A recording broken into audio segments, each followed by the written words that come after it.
Hi hello नमस्कार मु आकाश welcome करछि आपण मानको लवली हार्ट परिवार को।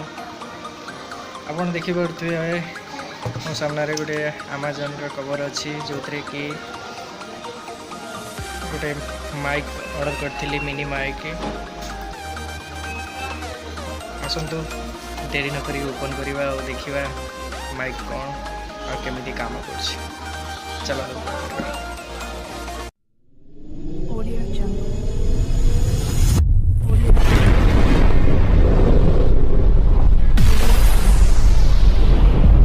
Audio Jungle.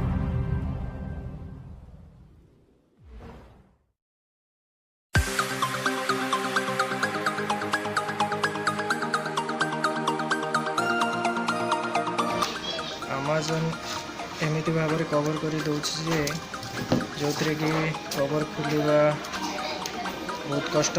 ये बहुत बढ़िया कथा कहीं बाहर कवर खोला ही पारे डायरेक्ट आसिक आम पाखे पहुँच जोटा कि आम निजे खोली पारे।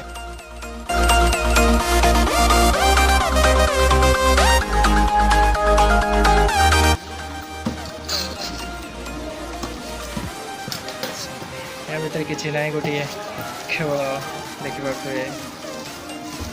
कवर अच्छी जरी कवर या भीतर माइक थी जदे थी बोधे कौन निशा ही थी खोलिक देखा।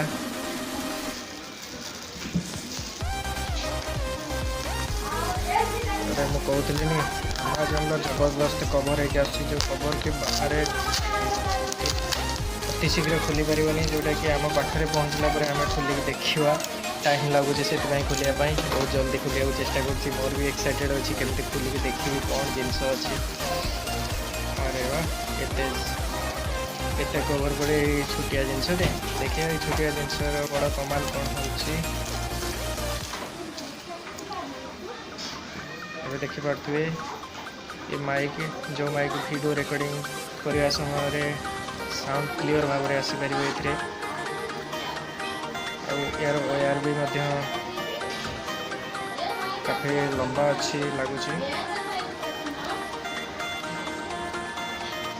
हाँ निश्चय ज़्यादा लंबा नथिले भी बराबर अच्छी।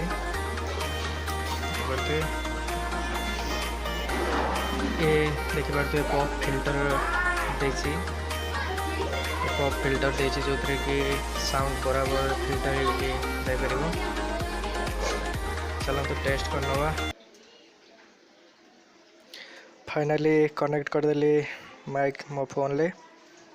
आपण मैंने शुणी पारे केते क्लियर आवाज आसुव आपण मानक। जेहेतु ये माइक ऑर्डर करी अमेज़न लु चलतु अमेज़न आप ओपन करके देखा। यार सारा फीचर्स अमेज़न आप रे ही थी देखुवे। ये माइक ही ऑर्डर करी जो माइक द्वारा मो वर्तमान वॉइस रिकॉर्डिंग करछि केते क्लियर आवाज भी सुना जाउथबा आपन को देखि पारथुए। ए माइक जते बेले मो ऑर्डर कली 79% ऑफ रे मते मिल जायछि 249 रे। आ आपन भी ऑर्डर करंतु अमेज़न ले देखिबे बहुत बढ़िया बढ़िया डिस्काउंट ही रहउछि ता देरे।